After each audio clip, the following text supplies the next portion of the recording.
ITPO complex के उद्घाटन से पहले हवन पूजन में शामिल होते हुए नजर आ रहे हैं और उनके साथ उनके कई केंद्रीय मंत्री भी यहां पर इस कार्यक्रम में शिरकत करते नजर आ रहे हैं।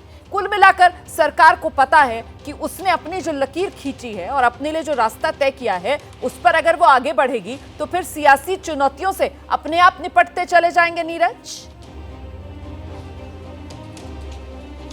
सियासी चुनौतियां तो हमेशा रहेंगी, क्योंकि ये सियासत है तो सियासत में सियासत शब्द ही एक ऐसी चीज़ है कि वो अपने आप में चलती रहेगी। देखिए, विपक्ष जो अविश्वास प्रस्ताव ला रहा है उसके पीछे उनका बहुत बड़ा मोटिव है। 2018 में भी इससे पहले लाया गया था, 2023 में भी अब लाया जा रहा है। उसके पीछे रीज़न सिर्फ ये है कि जब आप अविश्वास, सबको मालूम है कि विपक्ष के पास संख्या बल कम है, सत्ता पक्ष के बाद पर्याप्त संख्या है, सरकार कहीं से हिलने डुलने वाली नहीं है, गिरने वाली नहीं है, लेकिन विपक्ष नोटिस देकर एक तरह से ये करना चाहता है कि जब भी आप अविश्वास प्रस्ताव लाते हैं तब सरकार की तरफ से सरकार के मुखिया को अपना जो है विश्वास मत हासिल करना होता है और उससे पहले अपनी बात रखनी होती है। और इस दौरान पक्ष और विपक्ष दोनों में बहुत सारे तार्किक बातें होती हैं। तो सरकार, विपक्ष को ये बात मालूम है कि वो कहीं से भी सरकार को गिरा नहीं पाएंगे, लेकिन चूंकि अविश्वास प्रस्ताव का नोटिस देकर सियासी राजनीति में प्रधानमंत्री नरेंद्र मोदी को सामने लाना है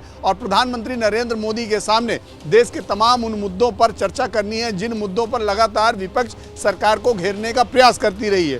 तो सबसे बड़ा हथियार अविश्वास प्रस्ताव का नोटिस है और उस अविश्वास प्रस्ताव के नोटिस के जरिए प्रधानमंत्री नरेंद्र मोदी और सरकार को घेरने की प्लानिंग है। सबको मालूम है सरकार कहीं से टस से मस नहीं होने वाली, लेकिन जैसा आपने पहले ही कहा कि ये सियासत है और सियासत में सियासी लड़ाई किसी भी लेवल पर लड़ी जा सकती है। इसलिए प्रधानमंत्री नरेंद्र मोदी हो चाहे सत्ता पक्ष हो, विपक्ष अपने तरीके से उनको घेरने का प्रयास कर रही है। बिल्कुल नीरज, मैं आपसे ये भी जानूंगी कि आखिरकार ये जो विपक्ष की तरफ से चुनौती पेश करने की तैयारी है, इस चुनौती से निपटने की सत्ता पक्ष की क्या तैयारी है। लेकिन उससे पहले ये जो हम तस्वीरें दिखा रहे हैं आईटीपीओ कॉम्प्लेक्स की, जहां पर प्रधानमंत्री नरेंद्र मोदी इस वक्त हवन और पूजा में शामिल हो रहे हैं, इसके बाद उद्घाटन इस आईटीपीओ कॉम्प्लेक्स का करेंगे प्रधानमंत्री नरेंद्र मोदी, जो 6 साल में बनकर तैयार हुआ है, G20 की मेजबानी के लिए जो तैयार है, जहां पर आधुनिक कन्वेंशन सेंटर से लेकर एम्फी थिएटर से लेकर वर्ल्ड क्लास तमाम सुविधाएं हैं।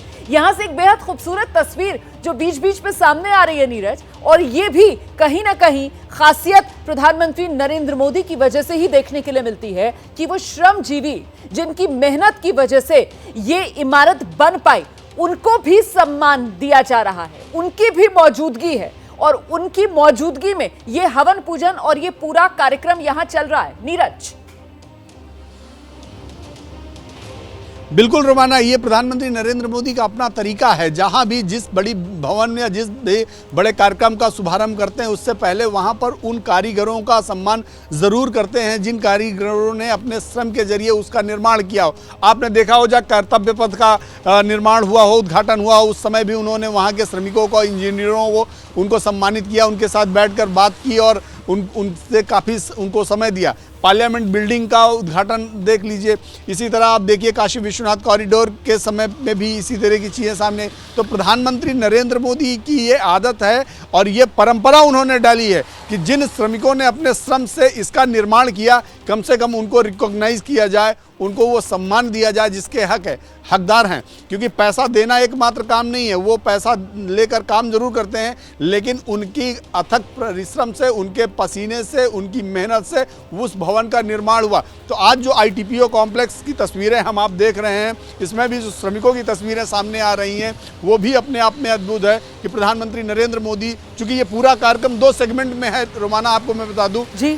पहला सेगमेंट ये जो सुबह 10 बजे से प्रधानमंत्री नरेंद्र मोदी पूजन पाठ करके इसका औपचारिक रूप से गृह प्रवेश कह सकते हैं आप, जैसे हम लोग छोटा सा घर खरीदते हैं और घर में दाखिल होने से पहले तमाम उन देवी देवताओं और तमाम ईश्वर का ध्यान करते हैं कि हम नए भवन में जा रहे हैं। उसी तरह से चूंकि ये नया कॉम्प्लेक्स बनकर तैयार हुआ जो देश को आज से समर्पित हो रहा, तो इसका जो पहला सेगमेंट ये है कि इसका पूजन पाठ होना है। श्रमिकों के साथ प्रधानमंत्री नरेंद्र मोदी इंटरेक्ट करेंगे, उनसे बात करेंगे, उनको सम्मानित करेंगे। और जो इसका दूसरा सेगमेंट है उद्घाटन कार्यक्रम का है, जो शाम को 6:30 बजे से शुरू होगा। प्रधानमंत्री नरेंद्र मोदी उसमें अपना उद्बोधन देंगे।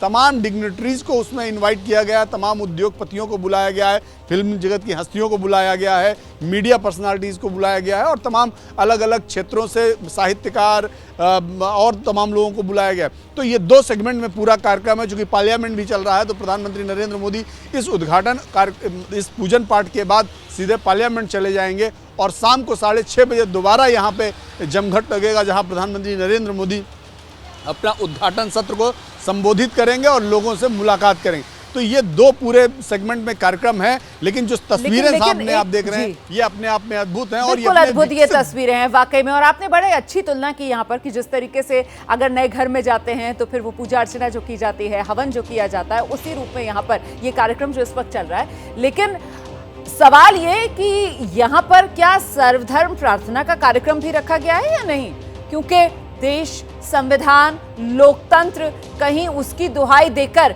इस कार्यक्रम में सिर्फ हवन पूजन क्यों, सर्वधर्म प्रार्थना का कार्यक्रम क्यों? कहीं एक और निशाना साधने का मौका तो विपक्ष के हाथ नहीं लगने वाला, या फिर है इंतजाम सर्वधर्म प्रार्थना का भी, जिस तरीके से संसद भवन के उद्घाटन के समय हमने देखा था? नीरज, पत्रकारिता कोई इमोशन नहीं है, ना अपना कोई ज्ञान देना है और ना कोई विचार थोपना है। पत्रकारिता क्या है? पत्रकारिता का मतलब है सही जानकारी इकट्ठा करना और तथ्य बताना। पत्रकारिता आज जितने महत्वपूर्ण दौर में है, शायद पहले नहीं थी। इस दौर से निकलने के लिए सिर्फ सच दिखाने की जरूरत है, वो सच जो आपके हित को आगे रखे। इसलिए अब रात 9 बजे प्राइम टाइम नहीं होगा, ये आपका टाइम है। जगविंदर पटियाल के साथ देखिए पब्लिक इंटरेस्ट 17 जुलाई से सोमवार से शुक्रवार रात 9 बजे सिर्फ एबीपी न्यूज पर। एबीपी न्यूज आपको रखे आगे।